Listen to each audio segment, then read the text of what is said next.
Here we go, guys.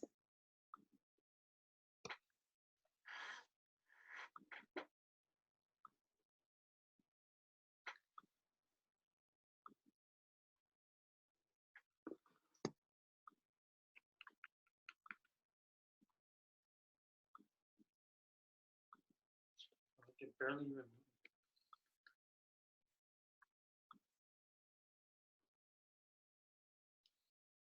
Hello, everyone that's joining us. Just bear with us as we allow some other participants to join over the next 90 seconds before we begin.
Thank you all.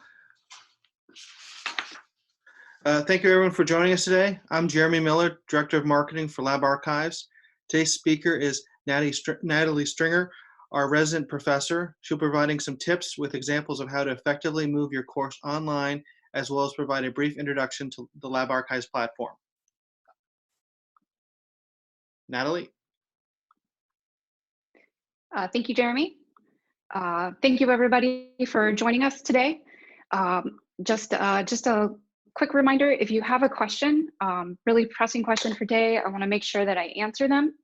I understand that a lot of people are moving things online at a frantic time, so if there's something that I can address, place it in a chat. I'll either try to get to it. I have other people that are trying to field questions, so let's make sure we get to that. So as Jeremy said, I'm the Director of Content Development here at Lab Archives.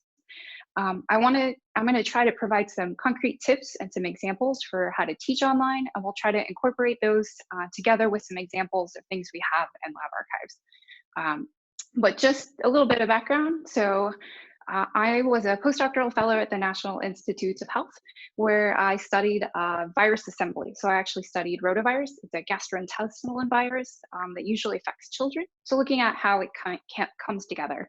So there I was giving a presentation to students and the public on genomes and how does it work, how do they go together. So it was called Genome Geeks, and what better way to tell students about viruses than to dress up like a virus. So after that, I was an associate professor at Montgomery College, biology, biotechnology, and micro. And then I joined Lab Archives just about a year ago. And a big part of what I did at Montgomery College, and actually another college that I taught at, was teaching online and teaching other instructors how to teach online and how to use active learning in the classroom. So how could you say flip a classroom, if you could that term? How can we use technology to be able to engage our students, whether that be in a STEM classroom or a non-STEM classroom, to effectively get them to analyze data, participate in the learning process, and not be passive. So I have certifications from both of those universities in teaching online, and I've done it in a number of different situations. So I want to be able to take some concrete tips from my experience, both in the classroom and from other instructors I've learned from, and see if we can use that to help you get moving as quickly as you can in this transition that I know a lot of you are going through. So I'm going to do this, and we're going to go back and forth a little bit. But what I want to try to give some concrete examples for you when I'm thinking about building an online class is I like to think about what's the goal. Not necessarily how do we do it first, but what am I trying to teach my students? So what's that goal? So maybe I'm going to fall back to my favorite topic, microbiology. But what is it that I want them to know at the end of the day for a particular experiment? So if you're familiar with the Biochemical Unknown practical exam, what do I really want them to learn from that? So not necessarily how to do it in the beginning, but what do I want them to come away with before I even jump into the design online? So then, flipping things on the head. So thinking about ways, how can you get them to learn by building? How can you get them to be the educator of themselves or maybe their classroom? And instead of maybe doing it in the classroom, they can do it online. Incorporating a lot of fun into this. So since you won't be there with them, you're not necessarily scaffolding in the same way. This can be a nice way of creating some levity and creating some community when you guys are miles apart. And then I firmly believe that repetition is important in the face-to-face classroom, but it becomes even more important in the distance classroom. So before I can really before I want to jump into talking about these 4 points, I'm going to show you just a little bit of lab archives so I can bring those key things, show you these 4 key points in time. So I see a couple chats have popped up, and it looks like, yes, I think all of those topics, those questions we'll cover. So let me escape out of this. I'm going to jump into lab archives. So what you're looking at here is I've already logged into lab archives. You're looking at the lab builder notebook. But essentially the way lab archives is set up, it's a series of folders and subfolders. The action happens in the middle of the page. So if you're familiar with our learning management system, usually you can post things like images, pictures, text, instructions for your students, and that usually shows up in the middle of the page, whatever you want them to do. It's very similar here in lab archives. So we can have anything we want the student to see, the action to do would be here in the middle. Up here at the top is a search toolbar. So instead of having to search a paper notebook by hand, you can search the entire notebook with a keyword search here. And then I'm going to draw your attention here to where it says notebooks number 2. This is just looking at how many different notebooks do you have. So do you have 5 notebooks, 10 notebooks? In this case, Rosalind Franklin has 2 notebooks. Come back here. And I'm pointing out that we have 3 different types of content right now. There are 3 different buckets of content. So we have labs, protocols, and course packs. And they're all organized in a similar manner. And for right now, I'm going to focus just on labs and protocols. So they're all subdivided by discipline and then subdiscipline. So anything that's a biological science, I put in a subfolder. And each one of the subfolders has their subdisciplines. So if you're thinking about anatomy and physiology labs, maybe genetics labs, I've broken them down by that subdiscipline. So I saw that somebody was curious about organic labs. So I'm going to come into physical sciences, and I have organic chemistry. So once you get into the subdiscipline, each one of those labs has its own folder. Once you open up a folder, every folder has the same pattern for that. I created this way because I wanted to have some standardization. Every school, every instructor, every classroom needs flexibility to change and adapt for those particular students. So you have the ability to customize, and I'll show you that in a minute, but it's also important to have some structure so you can compare apples to apples. One thing to keep in mind, because you have the search bar up here at the top, I have put in a keyword so that if you want to search just for online, I've tried to outline or identify anything that's appropriate for online. Anything, not anything, many things, I would say anything. Many things can be adaptable for an online or distance education. It needs to be tweaked and it has to be thought out. I won't say all things, but many things. So if we take, now that we see the structure, that a lab, come back here, that a lab has those 5 pages. I'm going to come pick a lab that I want to show you. Stoichiometry. So if a lab always has 5 pages, the details shows you who wrote it, topic sentences, an instruction type. I like to give some additional resources, so tips on what could be used, things that students might run into problems. The introduction always has a background section and the learning objectives, how long it might take, any sort of equations or things we might link out to. There's always a pre-lab assignment. These are absolutely editable, and I'll get to that in a little while. But what I like about this, if we're thinking about what's the goal, especially for distance education, if you were going to do this in your classroom, if it was very important to get across the idea of stoichiometry, if you were doing this in your classroom, if that was your learning objective, coming back here and thinking about, okay, I know what I would have wanted to do with them face-to-face. Let's think about it. How would I want them to do it? Is it possible to recreate this where the student themselves is able to take all of these reagents? They have sodium bicarbonate, baking soda at their house. They have Alka-Seltzer. They have the ability to get Alka-Seltzer. They can do this experiment in their home. We've outlined what they're doing. The goal here is for them to understand that concept, but it's also for them to go through the process of struggling with, how do I record data? What does this data mean? So I've tried to scaffold here that they're having to record the data. They're doing multiple trials. They have to struggle with, if I get disparate types of data, reconciling what went wrong if those data don't connect with each other. So part of this as a scientist is really getting them to interpret data, to understand data. So even if they're, it's both the process of the science and understanding the science. Something that one of our instructors who's been teaching online with Lab Archives for a long time, one of the good things she does is she actually has her students take a picture of themselves doing the experiment. So she has them take selfies of themselves. So maybe they're doing the experiment, they take a picture and then they put it in the notebook. And it's a nice way also to create some accountability that they're actually doing the work and they can put it here in the notebook as well.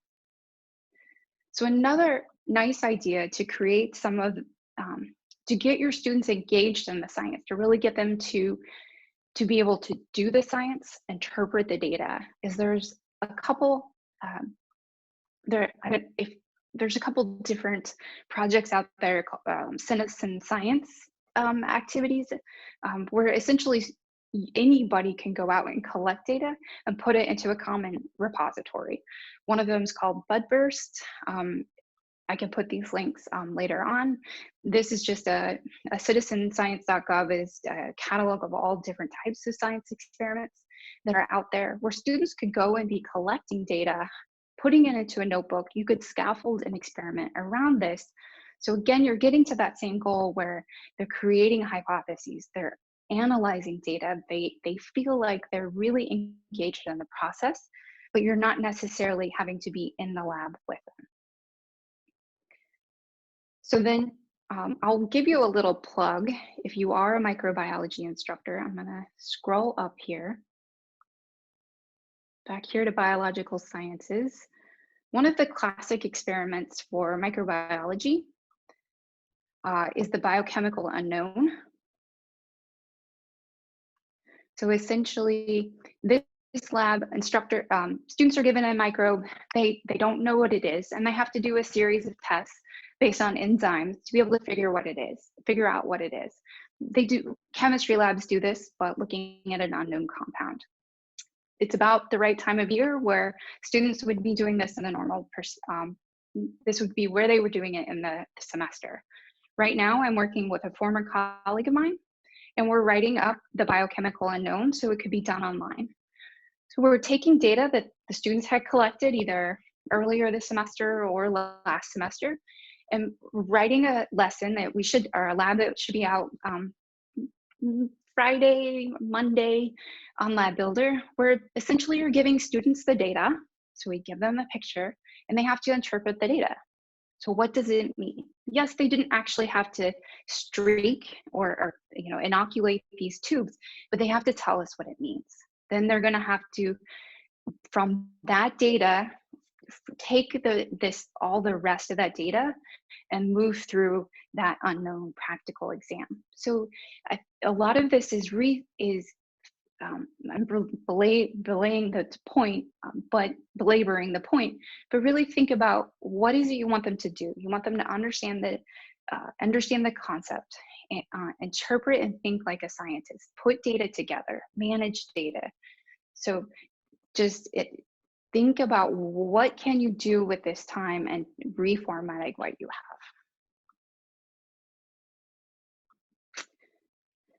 So if we come back to that next point, is the idea of building. What can I get students if my students are where I can't see them? I don't know if they're studying. I don't know if they're struggling, or I'm just not sure what's going on. They're not right in front of me. One of the things I really like to do when I'm teaching online is get them to be the teacher or get them to be the builder. So an example of that is actually here, and it's pretty timely. So I showed you a model before, but this is actually a coronavirus. This was supposed to be MERS, so it was an earlier outbreak.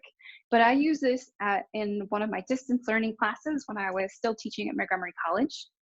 So I built this as an example that use this as a project with my students. So over the 6 week of the course, and let me bring that syllabus up, that example up. So over the time period of that course, essentially the students had to give small little check-ins where they picked out their favorite virus. So you could do this with any topic. This just happens to be my favorite topic, but they had they got to pick what they wanted to work on. They had to build something three-dimensional. I gave them some structure around what they had to do. So I'm giving them some scaffolding, even though I'm setting them free on what they need to build and what they need to learn. So, I'm telling them that they can build it out of anything, but what it has to show, so that they know that they at least know what they have to go learn. And for me, my learning objective is I wanted them to understand what parts of this virus are doing and why. They also had to write something that went together with that model. So it wasn't just build it and then hand it to me. So they had to write things. Then the other part of it is that they had to give me, there were small little increments of this. So I was checking in on them on a regular basis. So they had to give me the topic. They had to give me somewhat of a plan and some references. And so that there was some small little benchmarks so that somebody wasn't getting behind, and that I could give them some pointers if there was something was going wrong.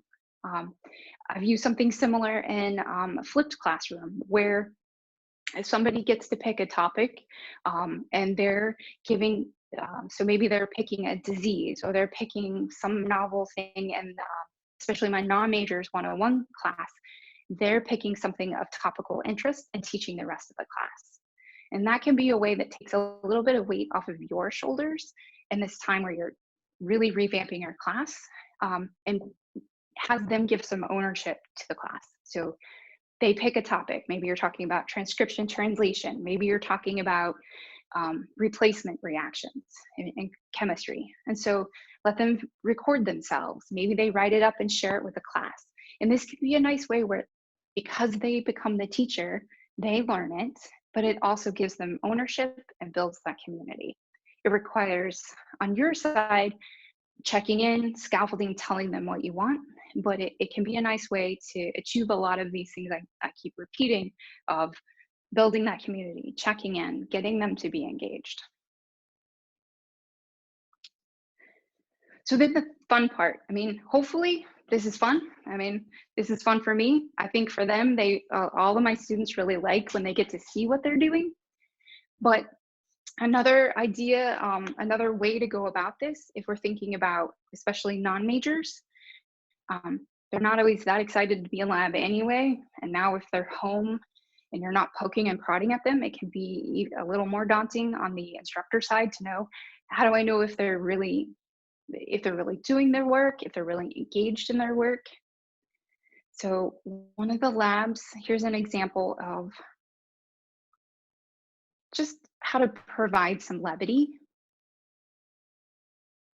Is if we're thinking about meiosis, this is a lab, you can do it a lot of different ways. I've seen lots of different examples, but you can make this as dry as you want, or you can try to create some excitement around it. So if students are trying to model chromosomes, why not do it with gummy worms? They can do it with toothpicks, they can do it with paper clips, they can do it with yarn, they can do it with all sorts of things. So try to let, you can give them the ideas on how to model things or how to design things, but also give them some, provide some examples for them as well. I know that, excuse me, in the current situation, it might be difficult for students to have to go out and buy things. So I've tried to give some examples here again in the details section, way down at the bottom with the additional resources to say, maybe students can try X, Y, and Z. Let them be creative with these different things and have that flexibility of, if they can't model something, maybe they can draw it. So find that balance between being creative and having to go buy some gummy worms with also maybe pencil and paper really is the best solution. And then the repetition part. So what I have always found works best for me, I'm going to open up this syllabus, is to have a pattern, even if you have to build in some, even if you change your pattern just a little bit. So if that pattern means every Monday something is due and every Wednesday something is due, that keeps the student always knowing and anticipating that something that they have to check in. I also think that the repetition, build it so it works for you as the instructor. So for me, I work much better in the morning than I do in the evening. For most of our students, I'm not going to categorize them all, but most of them like to turn things in late at night. So I almost always make things due on midnight the day before. I want to grade it or I want to look at it. So if I want to work on something Monday morning and I know that's when I'm available to look at it, I make it due Sunday night at midnight. Then I can do my work, I can get it ready, they know when it's due, and it's a nice pattern. It keeps everybody on the same page, especially because this is new to them, it's new to many of us. Getting in that pattern and establishing that role up front and establishing that pattern as soon as you can will really help streamline the communication and have less back and forth and fewer emails on your part. So even if that pattern is just, we're going to check in on Mondays and we're going to check in on Fridays, that can really help. Repeating your instructions. So I know that on my we use Blackboard at my previous institution. I would have a page for instructions, and then I would have instructions repeated again in a briefer format where they were setting the assignment. So a good example of that would be if you had a lab here, in the introduction, you might consider having, say, a section where it says, you are going to submit X, Y, and Z for this lab. And then in the pre-lab assignment, you might repeat again, do X, Y, and Z.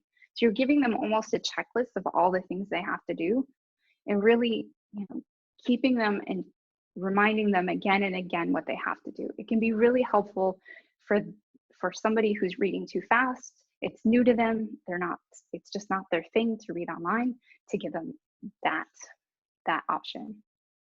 And the other part is that is not on here.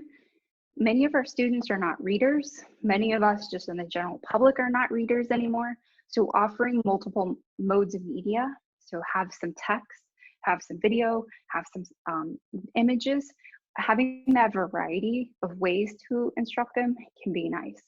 I know that we're switching really fast and that can be daunting for you as the instructor to try to make videos for everything.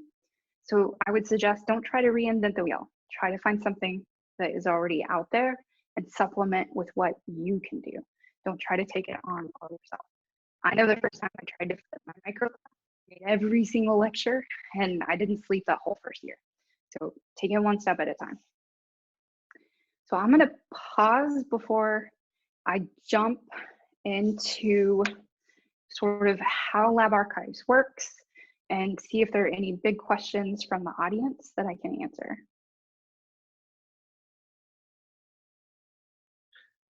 Yes, there are a few chat questions Okay. that have come in. Are there built-in physics labs? So we do have physics labs. They can certainly be adapted. So I'm going to minimize this and go into physical sciences. I'll go into general physics. So I have a number of physics labs in Lab Builder in this library of digital labs. Some of them I think could be adapted or customized for online learning. I haven't customized myself just yet because a number of them required, at least at this point, required some custom equipment. What I do think, going back to that build part, I think having students be the ones who design the experiment. So if there's something you want them to test, or maybe you're just telling them how to set up the instrumentation, it's kind of flipping it on its head again. But we absolutely have a number of general physics labs in here. Other questions, Jeremy? Nutrition lab category. Do we have a nutrition lab category? Unfortunately, we don't have nutrition labs just yet. I see the one about coronavirus. So one of the things on my to-do list, I can't promise this anytime, like not in this week, but it's on my to-do list. I would like to write a coronavirus, something related around coronavirus epidemiology and spread. There's a really nice simulation from the New York Times around, how do you, this idea of flattening the curve. They had some awesome simulations, so I'd like to write something around that. So there are things that are around that. So analytical chemistry labs. I don't know that we have analytical chemistry labs. I just don't know that they would have to be adapted for something that's virtual. We do have a Moodle integration. I don't know that we'd have to talk more about that later on, but we do have a Moodle integration as well as Blackboard and Canvas.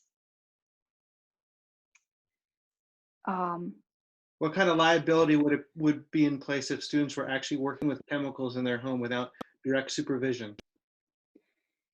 That is, I would say that's between you and your university. We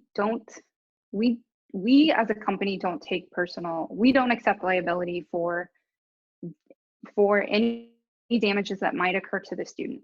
Now, on a personal note, when I write these, I think about what would I do if I do education outreaches with kindergartners, which is something that I enjoy dearly. It's fun to go make slime with students.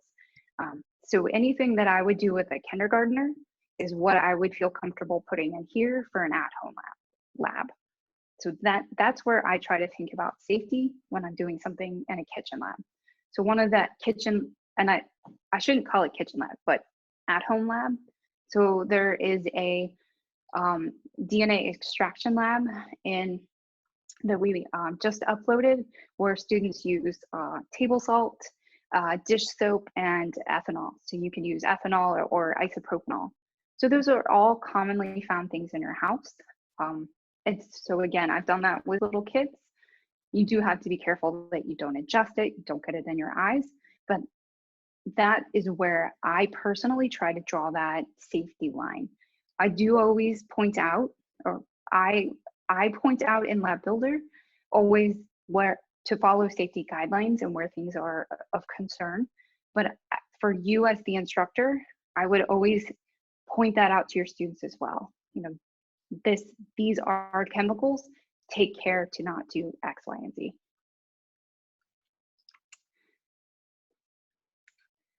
So things like guided inquiry, that's absolutely what I think that, I know it's a stressful time. We're changing a lot of things.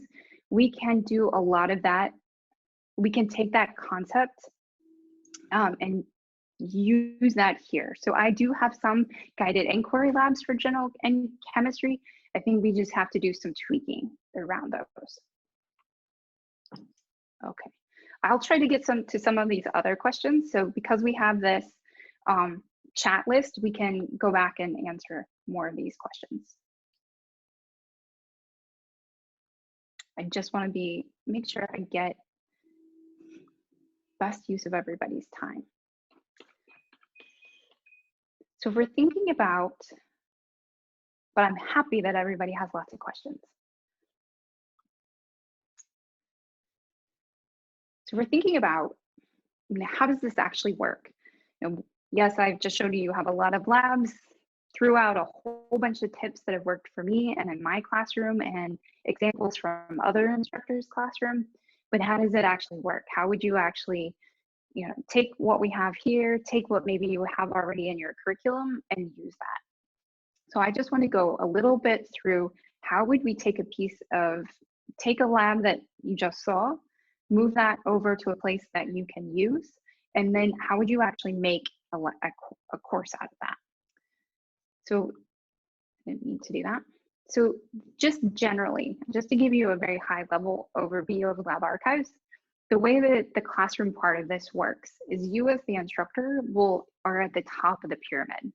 So you create a notebook or you create the scaffold you want for your course, and you're gonna share that with your students. So as you create a notebook, as soon as you share that with your students, they get an exact reflection of your notebook. So they see exactly what you see in the very beginning, okay? Exactly when you share it.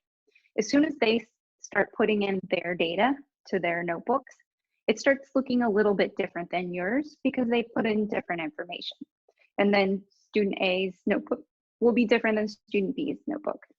You're the top of the pyramid, so you can always push or move or enter their notebook at any time you want to. So if you want to add data to their notebook, if you want to add a comment, you can always do that because you're the instructor.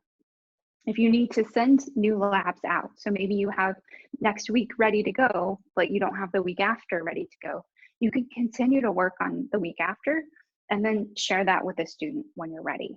Maybe you need to make a change, you can absolutely do that.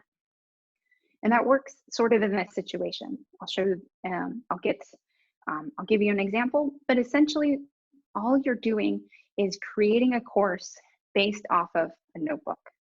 So they get a reflection of what you have. You invite your students to that course with an email link. It's a fairly seamless process of getting them into your course. So if I come back to my Lab Builder notebook, and I showed you that Ms. Rosalind Franklin had 2 notebooks. I'm going to come over to my course notebook, and she has nothing in that notebook. We can see that there's no folders, there's no pages. I'm going to come back over to Lab Builder. And I'm going to pick this. I was alluding to the isolation of DNA lab just a moment ago. So I'm going to take that lab and move it over to the notebook that I own. So generally the idea we think of with using this platform is you can find something you're interested in, you can customize it in a notebook that you own or a notebook that you have rights to, and then teach from there. So to be able to customize it, I found what I wanted, so I need to move it somewhere else to customize. So to move it, you need to right click.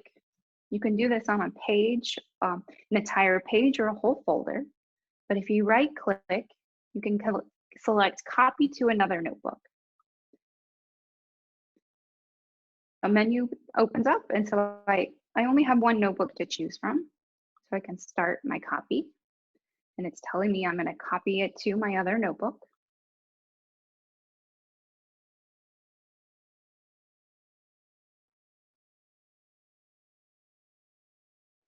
If I come back over here to my course notebook, you'll see that that folder showed up over here. It has all 5 pages that it's supposed to, and now you can edit. So if you wanted to, for example, if we come here to introduction, if you wanted to add more learning objectives, you wanted to edit them. Let's say that you wanted to add additional steps to this lab. So maybe they needed to do an additional homework piece, and so you felt like that timeline was too long or too short. You can hover over, we call this the rich text editor, open that, and now you have the ability to edit the entire piece. So maybe you think that's too long or too short, so we can make that 2 hours, and we can save it to the page. So a nice part about Lab Archives is we always keep track of every time something's been modified, so an audit trail. So that's also nice when keeping track of your students, either face-to-face situation or a digital situation. You know exactly when they've been logging in, how many times they've edited, and are they really doing what they're supposed to be doing? So you as the instructor can come and hover, look at revisions, and say, you know, actually this Tom person and this Natalie person, you know, they've been doing their work, or maybe they haven't. And it can be a nice way just to keep tabs on people if they drop off, you know, they're not really listening to emails or they're not turning things in. I've included background information, but perhaps if you want to include more, we do have a partnership with OpenStax.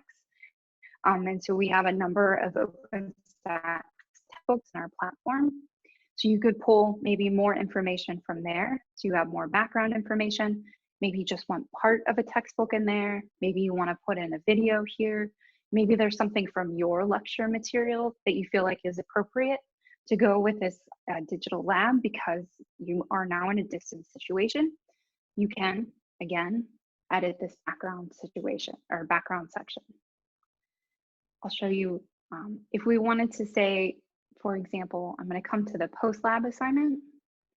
Let's say you wanted to add a picture. We have lots of different ways or types of attachments. So I'm going to put an attachment at the bottom. Students really like pictures. So one part that can make this work really nice on a distance situation is, let's say you want them to do problems on a piece of, right? They need to write out equations. They need to write out genetics problems. Sometimes it might just actually be easier to write on a piece of paper. And so they take a picture of it and they can attach that picture right to their notebook. And so that can be a good thing both for the instructor side, if you want to attach something directly to the notebook this way. It can be a way for them to add data or add answers, add their homework back into the notebook as well. Something I'll show you quickly is if we open up our image, students the ability to annotate or draw on images in Lab Archives. And so for something like, if you're thinking, if you want them to, if one of those goals is for them to understand why they're doing something in lab, why that processes is important, or why that structure in a part is important, having them annotate pictures, either of that you've given them, or maybe they have to go find the picture and then annotate themselves, can be a nice alternative to a hands-on lab. So now that we've looked at how you move information over, you can customize it as much as you want. It can be our information, so you could take some of our labs. You can use some of your labs. You can use a combination. It can be just yours. It really is up to how you want to teach your course and what works best for you. The next step after this is really going through the process of this setting up your course. And that's a fairly straightforward process. We have something called the course manager that is a wizard that asks you, what do you want to call your course? What notebook do you want to share out with your students? So what reflection do you want them to see? You then you can send your students an invite, and then essentially they will see what you want. You can give assignments. So you can create an assignment entry for each however you want to design that for them. And you can peek into their notebook whenever you want to. You don't have to use assignments or not. It really depends on how you want to structure this as you're moving things over. I think I don't want to go too much in the weeds on exactly how those assignment entries work. Today, I really wanted to focus on like, how do we move online and what do we have in this database of labs? We have weekly trainings and weekly trainings Wednesdays at noon Eastern that go through the nitty gritty of how to actually set up, do all those course management tools. But we also do on-demand demos. So if you want to sit down with somebody, whether that's me or a support team, to really go through how do I set up a course, how do I invite students, how do I do an assignment, by all means, we're here to help you with that.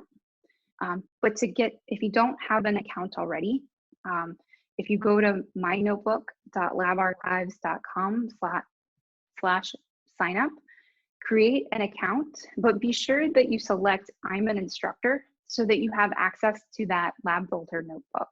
Only instructors or who we label instructors have access. We don't want students to have access to some of those tips and tricks in there. So thank you, everybody. I hope this is useful. I'm going to stick around for more questions because I do hope, I empathize with what you're going through right now, and I hope that I can be of use. All of us can be of use as you're making this transition. I'll leave my contact information up here. Feel free to reach out to me if you have questions about how to move things online, specific types of content, but I'm going to try to answer field questions as they come in. Jeremy? Question: is there an option for an instructor to set up a notebook as essentially a master notebook that other instructors can use within the same department? There are a number of different ways to go about that. We typically have a 1-to-1 ratio with a course per instructor. So typically what I see is one instructor will set up the master notebook and then copy it over to somebody else so that instructor B can set up their class. But there are lots of different ways people go about it. It really just depends on how your department and how everybody wants to work together. But traditionally what I see is if there's, say, the course coordinator sets up how they want that class to look like, they put it all together, they can copy that notebook, share it out with everybody else, and then they go from there. Okay.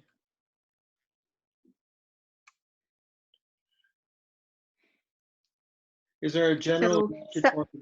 Go on. Sorry, Natalie. So that general lab tutorial. So I'm working on something like that.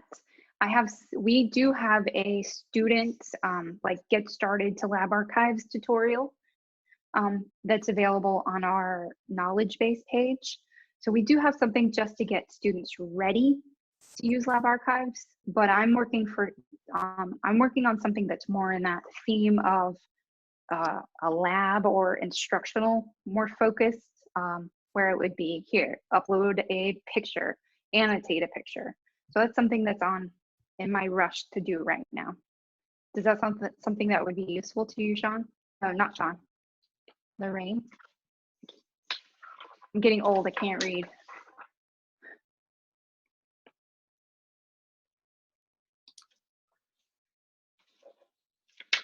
Do you have any recommendations on integrating and handling group discussions in lab archives?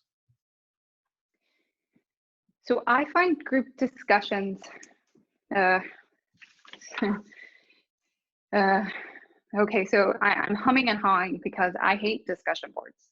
I hate discussion boards as the participant, and I hate discussion boards as the instructor. And I say I hate it because they are hard to develop good questions. And I actually put in, this is a really good, it's a nice article that when I was taking a class on how to write online, it's really hard to get to structure a question for discussion where it's open enough of a question where students really dig in. what I have found works best is almost to have a private discussion and a public discussion, because there are those students that are afraid to answer. They're afraid they're going to be wrong. And because it's in print, they're just afraid that if anybody sees it, then they're going to be wrong, and it's right there in the public. So sometimes having that question where it's just in their notebook, their own personal notebook where they can see it, then they write it out, and then there's a space for public interaction, can work out well. The best discussion questions are always open-ended, where they have to bring something to the table, where I always ask them to bring a citation or an example or show something off.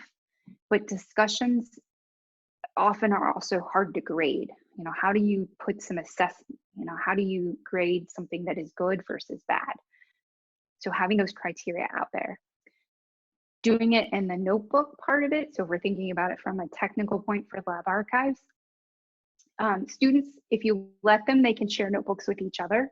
So you could create a space where they're commenting on each other's notebooks, so that technology-wise, it's absolutely possible. I think if they're commenting on each other's data, so I mentioned one of the things about build. So if they, you know, if you create something where they're teaching the class or they're asking each other questions, I think having that discussion, especially if it's targeted on a, hey, Natalie's job was to teach mitosis today, and then the rest of this class's job was to either ask questions or to give feedback in a scaffolded way. That, to me, often works better than just the generic discussion board setup. But that's just been my experience. Here's a question concerning veneer. I use many veneer labs and lab archives. Now what do I do? So some of the veneer labs I've been looking through, they could be adapted. So certainly any of the graphical analysis, data management, where did that go? So graphical analysis is their graphing software.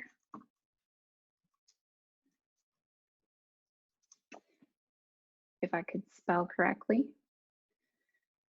So graphical analysis is online, so you don't necessarily have to be in the lab. It's all, so that would still work. You could do that remotely. You can type in the data. So if you needed to do that manually, so if you were looking at temperature or pH, temperature for sure, you would be able to enter that manually into graphical analysis. I think for certain things like temperature, if they had access to a thermometer that wasn't specifically a veneer thermometer, you could adapt some of that, some of the veneer labs to fit that. From using our software and their software, you can edit anything that's in Lab Builder as long as you keep that attribution part. So as long as you're giving credit to the author. So for example, here, as long as we keep track of who did what and when, feel free to edit any of this to your heart's desire. That's okay with veneer. They want you to use it. They're very happy to collaborate with us. So if it works to switch it, and it would work for them. Now, for not having access to it, I might reach out to Veneer to see if they have a solution. I know that they're probably, many of their instructors are in the same boat as you, so maybe they have a solution and could ship you something, but I can't speak to that for sure. So I might reach out to them to see if they've thought about a solution.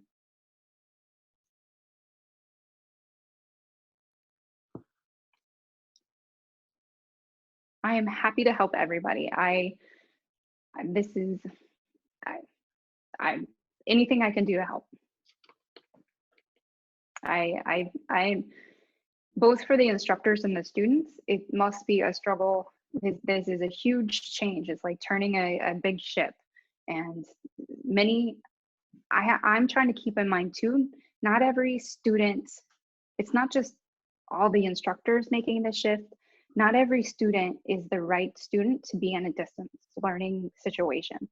And so that part of repetition is also important there for them who really needed to be in that face-to-face situation to understand, to do well. And I don't want anybody to panic or be scared, but you know, part of the reason I'm here and talking and giving my experience is I want to make sure that we have the right tools for those students to be successful in a time where we should be at home and self-quarantine when we can.